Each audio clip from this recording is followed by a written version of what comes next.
하나님의 말씀은 살았고 운동력이 있어. 히브리서 4장 12절 13절 말씀입니다. 하나님의 말씀은 살았고 운동력이 있어 좌우의 날선 어떤 검보다도 예리하여 혼과 영과 및 관절과 골수를 찔러 쪼개기까지 하며 또 마음의 생각과 뜻을 감찰하나니 지으신 것이 하나라도 그 앞에 나타나지 않음이 없고 오직 만물이 우리를 상관하시는 자의 눈앞에 벌거벗은 것 같이 드러나느니라.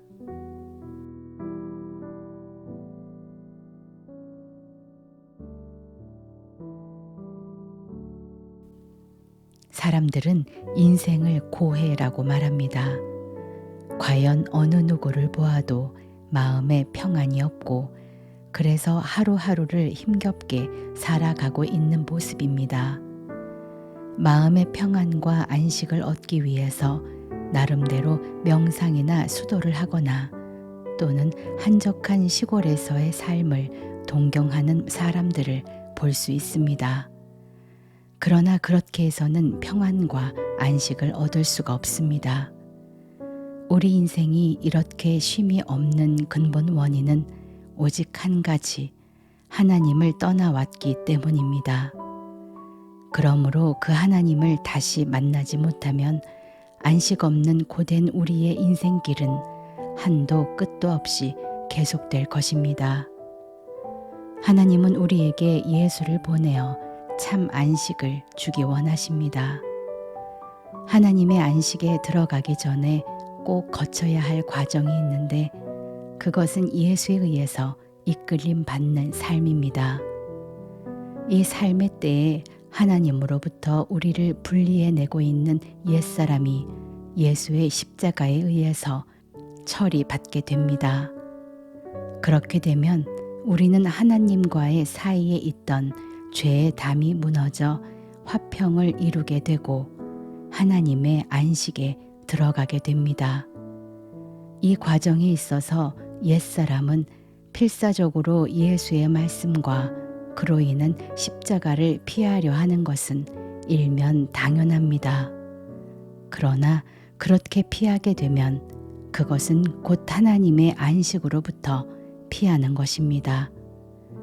우리는 이것을 모르고 옛사람과 하나 되어 그 편을 들어주었기 때문에 몇십 년을 예수 믿어도 안식이 없고 만족이 없었던 것입니다. 히브리서 기자는 4장에서 하나님의 안식에 들어가는 길목에서 연단이 있을 것이니 이때 포기하지 말고 잘 견디라는 권면을 하고 있습니다. 히브리서 4장 11절 말씀에서 저 안식에 들어가기를 힘쓸지니 라는 말은 바로 이런 맥락에서 하는 말입니다. 본문은 하나님의 말씀의 탁월성을 말하는 것이 아니라 특성을 말하는 것입니다. 즉 우리의 숨겨진 옛사람을 드러내어 십자가에 못 박는 특성을 말하는 것입니다. 함께 보시겠습니다. 하나님의 말씀은 살았고 히브리서 4장 12절 말씀입니다. 하나님의 말씀은 살았고 운동력이 있어 좌우의 날선 어떤 검보다도 예리하여 혼과 영과 및 관절과 골수를 찔러 쪼개기까지 하며 또 마음의 생각과 뜻을 감찰하나니. 개역성경에서 번역이 생략되었지만 12절은 왜냐하면 이라는 말로 시작됩니다. 왜냐하면 하나님의 말씀은 살았고 입니다. 11절과 연계하여 읽는다면 도중에 불순종하여 포기하지 말고 안식에 들어가기를 힘쓰라. 왜냐하면 하나님의 말씀은 살았고 입니다. 이것은 하나님의 말씀은 옛사람을 처리하는 살아있는 말씀이기 때문에 그 과정에서 우리에게 연단으로 나타나게 된다. 그러니 연단이 싫다고 기꺼이 옛사람에게 속아 피하지 말고 잘 견디어서 하나님의 안식에 들어가자. 이런 요지로 말씀을 이어가고 있는 것입니다. 불순종의 실체, 윤리, 도덕. 히브리서 기자는 3장 후반에서 4장 전반에 걸쳐 이스라엘 백성들이 광야에서 불순종하다가 안식에 들어가지 못하고 죽었다는 것을 상기시킵니다. 그런 자들과 같이 불순종의 본에 빠지지 말라고 경고하는 것입니다. 그렇다면 이들의 불순종의 실체는 무엇일까요? 하나님의 명령을 거역하는 것일까요? 아닙니다. 그들은 자나깨나 하나님이 없으면 살지 못하는 백성이었고 언제나 어디서나 하나님의 명령을 기억해냈습니다. 그러나 성경은 이들이 불순종했고 그래서 안식에 들어가지 못했다고 합니다. 이들의 불순종은 다른 것이 아닙니다. 하나님의 말씀을 윤리도덕으로 변개시켜서 행하고 있었습니다. 이것이 바로 불순종의 실체입니다. 앞서 말씀드린 바와 같이 우리의 옛사람은 말씀에 의해서 십자가에 처리됩니다. 이 과정에서 옛사람은 순순히 말씀에 따라 나서지 않습니다. 따라가면 죽는데 순순히 따라갈 옛사람은 없을 것입니다. 그는 아주 기가 막힌 지혜를 발휘하여 우리를 속입니다. 그것은 하나님의 말씀을 윤리도덕의 인간 계명으로 바꾸어 적용하게 합니다. 이렇게 되면 우리는 하나님의 말씀에 잘 순종하고 있다고 생각합니다. 내가 이러는 것은 하나님의 명령에 순종하는 것이다. 예수를 죽였던 유대인들의 생각이었습니다. 옛사람에게 속아서 그런 것입니다. 로마서 7장 11절 말씀입니다. 죄가 기회를 타서 계명으로 말미암아 나를 속이고 그것으로 나를 죽였는지라. 이 말씀에서 죄는 우리의 옛사람을 말합니다. 옛사람이 하나님의 말씀을 인간 계명으로 읽도록 속여서 우리가 안식에 도달하지 못하게 만드는 상황을 말하는 것입니다. 과연 옛사람은 속임수의 대가입니다. 기독교 역사상 몇천 년 동안을 속여왔고 지금도 그렇고 또 앞으로도 그럴 것이니 남을 속이려면 이 정도는 되어야 하지 않을까요? 어쨌거나 진자는 이긴 자의 종이 되게 되어 있습니다. 그리고 그 열매를 추수할 수밖에 없는 것입니다. 윤리도덕은 옛사람이 만들어 놓은 계명입니다. 그것에 의해서 자신의 옛사람이 처리되기를 기대한다는 것은 언감생심입니다. 지금 우리도 성경을 윤리도덕으로 이해하고 있다면 이미 광야에서 불순종하고 있는 것입니다. 그러면 하나님의 안식에 들어가지 못합니다. 영과 혼을 구분. 말씀은 우리의 외부 행동을 고치는 것이 아니라 우리 안에 있는 옛사람을 드러내어 십자가에 못 박는 일을 합니다. 이런 일이 실제로 어떻게 진행되는 것인지 여기 영혼의 닷 제2부에서 살펴보고 있는 바입니다. 여기서의 말씀은 관념 속이나 또는 문자 속의 말씀이 아니라 거듭난 자의 인격에 실려서 역사하시는 말씀을 의미합니다. 말씀이신 예수의 손길에 의해서 고침을 받기 이전에는 어느 것이 인간적이며 혼적인 것인지 또는 영적인 것인지 구분하지 못합니다. 서로 섞여 혼돈된 모습입니다. 영적인 것이란 하나님의 영원하신 뜻에 상관된 것을 말하고 혼적인 것이란 이 세상에 상관된 것을 말합니다. 또한 혼적인 것과 세상적인 것이란 곧 옛사람적인 것을 말합니다. 말씀은 이 둘을 구분할 수 있게 역사하십니다. 구분은 곧 성장을 의미합니다. 창세기 1장에 보면 땅이 혼돈하고 공허하며 흑암이 깊음 위에 있을 때에 빛이 비추어 빛과 어둠을 나누는 것이 곧 생명의 시작이었던 것과 같습니다. 창세기의 그 빛이 지금 여기서 말하는 말씀입니다. 말씀이 역사하면 내 안에서 나와 하나 되어 분리될 수 없었던 옛사람이 비로소 드러나기 시작합니다. 이것은 옛사람이 십자가에 못 박히는 과정으로서 우리에게 연단으로 나타납니다. 제자들이 사도로서 쓰임을 받을 수 있었던 것은 말씀이 그들의 옛사람을 드러내어 고칠 때 잘 참고 견디었기 때문입니다. 마태복음에서 베드로는 예수님이 예루살렘에 죽으러 간다고 하셨을 때에 그러시면 안 된다고 만류했습니다. 예수님은 이때 베드로에게 사단아 물러가라. 너는 나를 넘어지게 하는 자로다. 네가 하나님의 일을 생각하지 않고 사람의 일을 생각하는구나 하며 심하게 책망하셨습니다.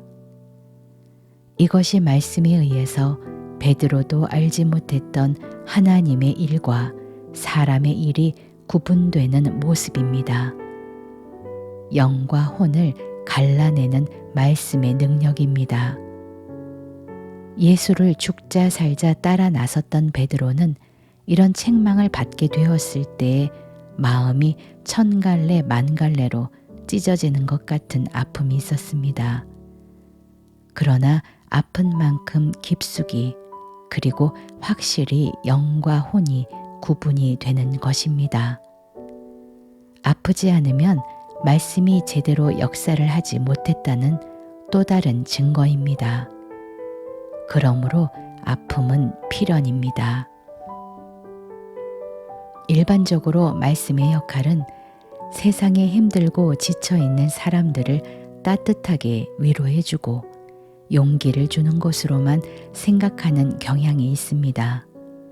그러나 오해입니다. 말씀을 따르다 보면 그 과정에서 아픔을 겪게 되기 마련입니다. 그래서 도중에 포기하거나 외면하는 사람이 많은 이유가 바로 여기에 있습니다. 잘 기억하시기 바랍니다. 만물이 드러남. 히브리서 4장 13절 말씀입니다. 지으신 것이 하나라도 그 앞에 나타나지 않음이 없고 오직 만물이 우리를 상관하시는 자의 눈앞에 벌거벗은 것 같이 드러나느니라. 말씀이신 예수에 의해서 이끌림을 받는 과정에서 우리의 마음속에 옛사람에 숨겨진 생각들이 다 드러납니다. 우리 교회에 출석하시는 한 분의 이야기입니다. 이 집사님은 도남동 근처에 살고 계셨습니다.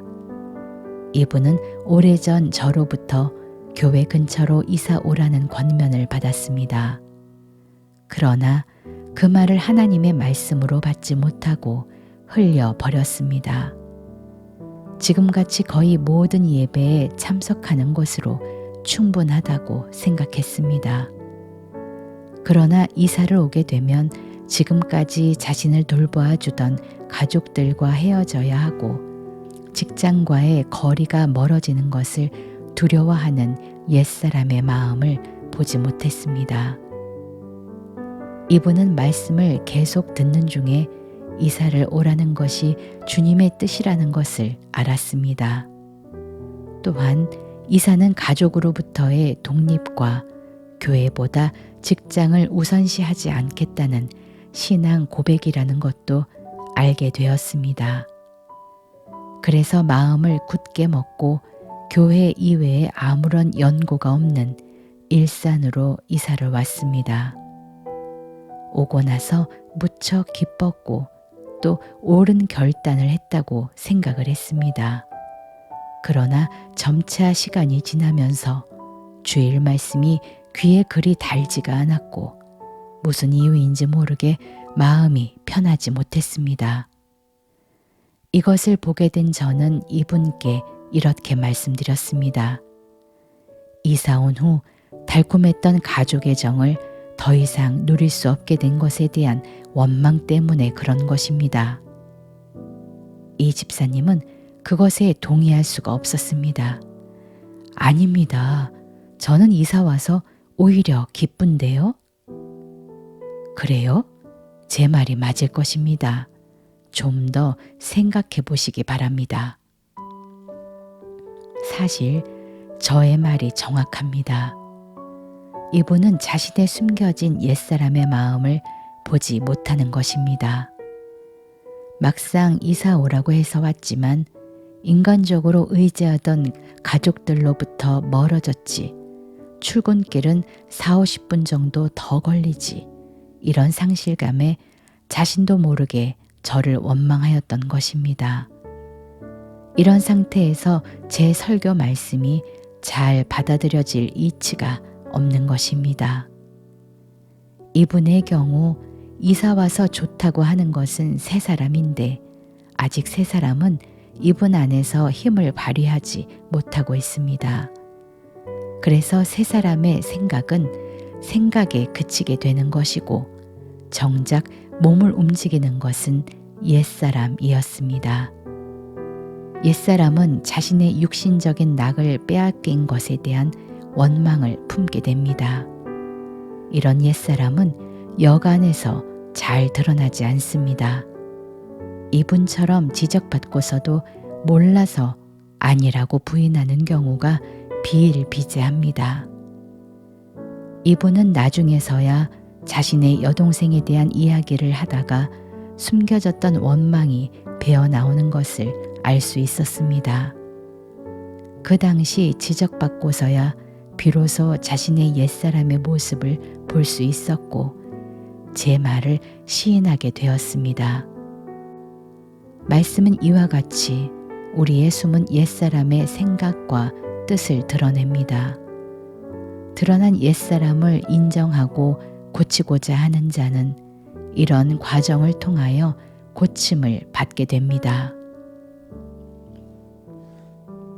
하나님의 말씀은 추상적인 것이 아닙니다. 구체적으로 우리의 삶 속에서 함께 하십니다.